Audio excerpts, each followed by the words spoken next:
Kawal ng demokrasya! Tinig na hindi natitinag, kasama mo sa bawat laban, katotohanan ng sandigan. Waldy Carbonell! Kakampi ng mamamayan, tagapagtanggol ng bayan, walang urong, walang iwanan. Dito, malinaw ang paninindigan. Dito, buhay ang boses ng bayan. Demokrasya, kasama mo si Waldy Carbonell.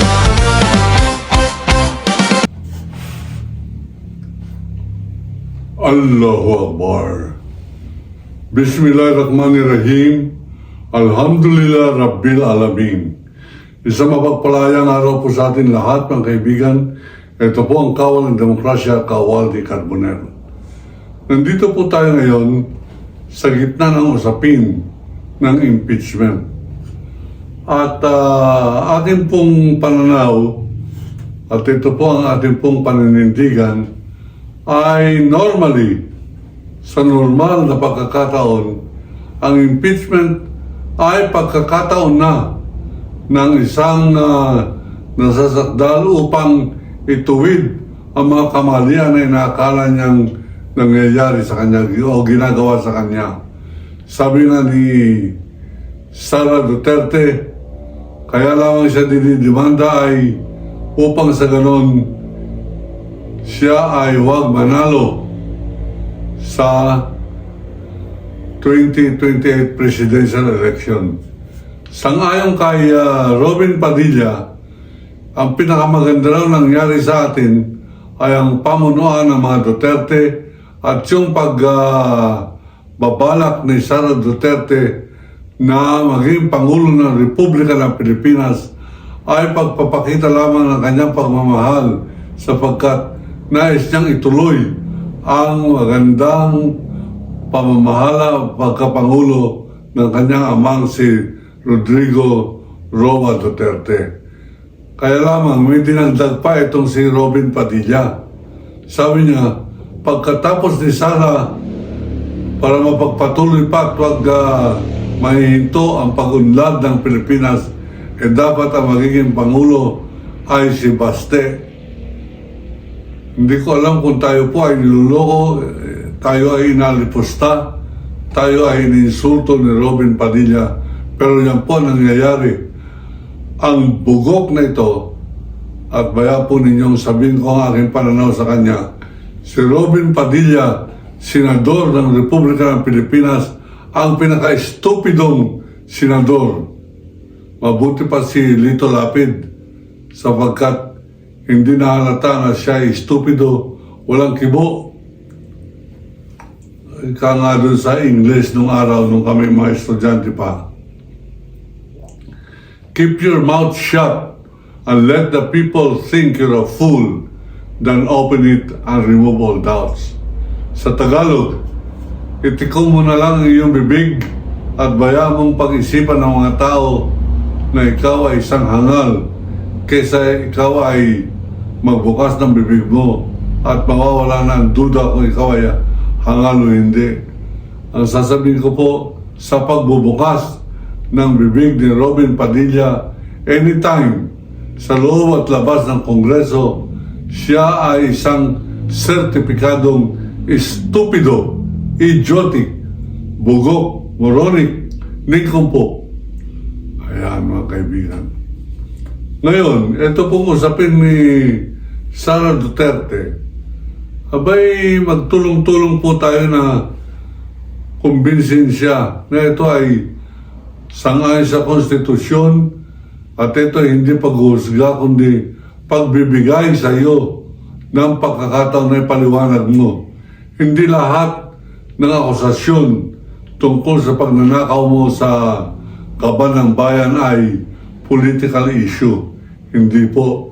Yan po ay nasasang-ayon sa batas at nandiyan po ang ating saligang batas, konstitusyon na nagsasabing ikaw ay madidemanda lamang sa salang kriminal o administratibo pag ikaw ay ma-impeach muna sapagkat isa kang constitutional officer, pareho po ng Pangulo, ikaw, mga justices ng Supreme Court, COMELEC, COA Chairman, yan po, o kaya Ombudsman, yan po ay sang-ayon sa Konstitusyon, impeachable officers po yan.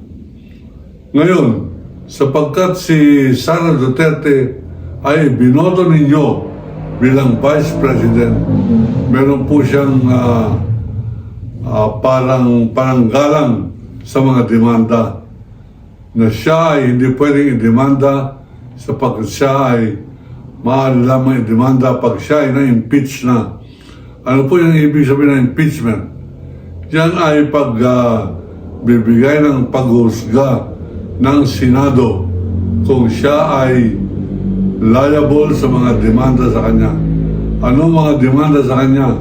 Pagtataksil sa pagtitiwala ng taong bayan or betrayal of public trust, yung kanyang mga kasong malversation, yung kanyang kaso ng plunder, abay kakagat lamang yan pag siya po ay na-impeach.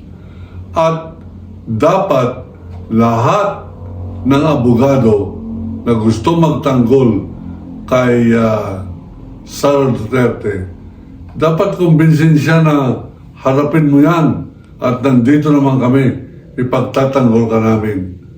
Kung si Rodrigo Roa Duterte ay mayroong isang abogadong ang tingin nila napakagaling, si Kaufman, at ito'y binabayaran ng $150 million a month. Abay, etong kay Sara Duterte, 18 na abogado. 16 yung regular, 3 yung special operations lawyer, yung mga toryon, yung mga naunang mag-file ng temporary restraining order. Ano po ibig sabihin ng temporary restraining order? Yan po isang order ng Korte Suprema na nagpapahinto ng proseso ng impeachment. Hindi po nag-grant yan, hindi binigay, hindi kumilos ang Korte Suprema. Pero hindi pa rin po ako panatag ang damdamin. Iniisip ko, ang tunay na nagpapatakbo ng atin ng bansa ngayon ay ang China. Bakit? Komunistang China. Bakit? Sapagkat ang laki na ng kanilang investment, ang laki na ng mga parte ng Pilipinas na kanila nang inokupa. Meron po silang mga 200 na isla na pag-aari na po ng mga inchik yan, komunistang inchik. Lilinawin po natin. Pag sinabi ko inchik, hindi yan inchik na pa rin ng Shoemart, mga Henry C. o Lusitan. Bagamat lahat yan ay amo na ng Pilipino, sila na nagmamayari sa Pilipinas. Okay lang po yan. Dinaan po nila yan sa galing nila sa negosyo, sa sipag nila, at sa kanilang pamamaraan. Sila ang nagpatuloy o nagpakilala ng korupsyon sa ating gobyerno at dito nakitang kahinaan ng pagkatao ng Pilipino sapagkat madali siyang maging korap, madali siyang makisama sa masasamang tao, madali siyang bilhin. Wala siyang dangal, wala siyang tapang. Yan ang Pilipino. At kaya po tayo nagpapakita ng ating pong hindi pagsang-ayon sapagkat naniniwala pa rin ako na marami pa rin marangal na mga Pilipino. Maaring kukunti sila, kukunti ang Risa Hontiveros, kukunti ang Justice Tony Carpio, kukunti ang Laila de Lima, mga Tariela, General Torre, kukunti po yan. Mga Tony Luke Espiritu, mga Labor Leader Leody de Guzman, o COA Officer Heidi Mendoza. Very kukunti po yan. Pero meron po tayo mga Pilipino na hindi po duwag, hindi po masyadong korap, at hindi po nagpapakita ng kawalan ng karangalan. Andiyan pa rin ang mga Laila de Lima, nandiyan pa rin ang mga Hontiveros, nandiyan pa rin ang mangilan-ngilan pang opisyal na nagpapakita po na sila ay makabayan at talagang sumasang-ayon sa ating pong saligang batas. Kukunti po yan. Karamihan ay nagmimistulan na pong Alan Peter Cayetano, Chis Escudero, mga Jingo Estrada, JB Ejercito, Lauren Ligarda, yung mga trapo, mga kaibigan, na ginagamit nila ang kanilang pagiging opisyal para sa kanilang sariling kapakanan. At yung mga batang-bata na inakala natin magiging halimbawa ng pag-asa ng bansang ito, abay lumalabas na mas kurap pa sila sa mga traditional politician.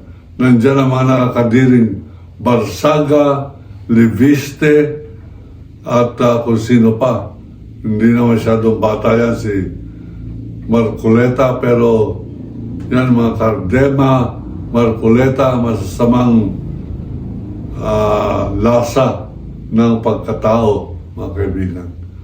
Pero ang atin pong pag-uusapan ay ito pong impeachment. Gaano ba kahalaga ito?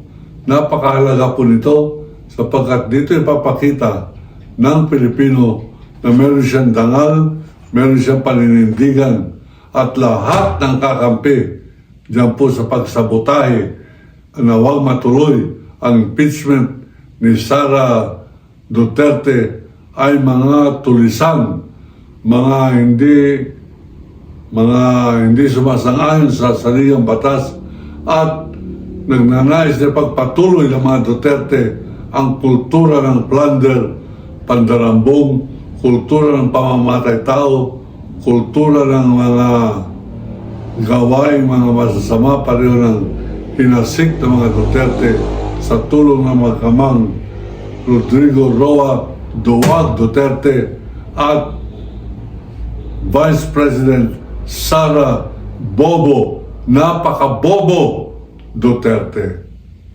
Ayan po ay ating pong pinagdidiinan sapagkat yan po ang ating pong paniniwala. Kaya nga po papagpasensya ninyo na naninindigan po tayo kung minsan nag-iisa. Paminsan-minsan meron po tayo mga ini-interview. Pero ang tingin po natin, mas mahalaga yung maiparamdam natin sa ating kapwa Pilipino na panahon na upang sila'y manindigan sa kanilang sariling paa. That they have to stand on their own and they have to voice out their assessment of what should be done as a patriotic Filipino. Ayan po. Kaya nga po yung mga nagsasabing hanggang ngayon, bakit natin sinuko daw ang ating batas sa ibang bansa? Hindi po. Pinagtibay natin ang ating paninindigan laban sa patayan, laban sa kidnapping, sa fake anti-drug war, sa crime against humanity, sa pamamagitan po ng ating pagsang-ayon doon po sa pamantayan ng international law na pinapairal ng International Criminal Court o ICC. Yan po ay hindi sa bansa yan. Nagkataon lamang na yung ICC ay naka-headquarters o may opisina, may sala sa Netherlands, sa The Hague. Pero iba-iba pong mga bansa yan kung saan ang Pilipinas ay isa sa mga signatory na tayo nakipagtulungan sapagkat yan ang nararapat na pagka hindi na makayanan ng bansa ang pagpapairal ng batas laban sa mga masyadong makapangyarihang mga demonyo sa gobyerno pa rin ni Duterte, abay ICC na po ang bahala riyan. Kasama po ang Pilipinas sa mga pumirma dyan sa Rome Statute na nagtataguyod ng International Criminal Court, mga kaibigan, or ICC. At lahat ng abogado na Pilipino nagsasabing kidnapping ang ginawa ng ICC kay Rodrigo Duterte ay mga manlilinlang. Hindi po totoo yan. Meron bang kidnapping harap ng telebisyon? Meron bang kidnapping ang mga umaaresto sa kanya na uniforme, Philippine National Police, at in-invoke nila sinasabing bilang kasapi tayo ng International Police or Interpol, tungkulin ng PNP na makipagtulungan sa Interpol sa pagpapatupad o pagsiserve ng warrant of arrest sa isang nasasakdalang crime against humanity. Itong si Atty. Balikod at ilang pang mga tiwaling abogado na nagsasabing kidnapping ang nangyari kay Rodrigo Roa Duterte, mga manlilinlang po yan. Hindi po kidnapping yan. Yan ay proper service of a warrant of arrest. May warrant of arrest, mga kaibigan, sa International Court na Criminal Court na kung saan tayo ay nakapirma na sumasang-ayon tayo sa pagpapatupad ng batas na yan applicable sa Pilipinas. Kaya lamang nung madilimanda ay si Rodrigo Roa Duterte, self-serving, unilateral siya lamang ng desisyon. Tayo ay alis, tayo ay hindi na magiging bahagi ng International Court of Justice. Unilateral, isa lamang siya nagsasabi, ngunit epektibo sapagkat kinilala ito ng ICC at nangyari ito matapos po na may file na ang demanda ni Senator Sonny Trillanes laban kay Duterte. Nung nakafile na po yan at magta-trial na, ilang buwan na lamang nagpasya si Duterte, hindi na kami kasali, huwag niyo po kami pakialaman. Self-serving ang tawag po yan. Sariling kapakinabangan. Ganun pa man, ito po ay ilalahad natin at nilalahad natin at ito po ay proprotestahan natin. Bibigay po tayo ng statement, open statement tungkol po sa issue ng kidnapping kuno ng ating pinaka-notorious na naging Pangulo ng Republika ng Pilipinas. Ang pangalan ay Rodrigo Roa Estupido Baboy Duwag Duterte.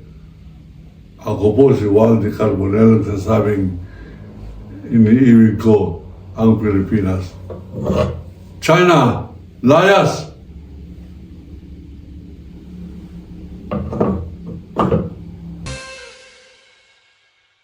Sa bawat tanong, may katotohanan. Sa bawat laban, may kakampi ka.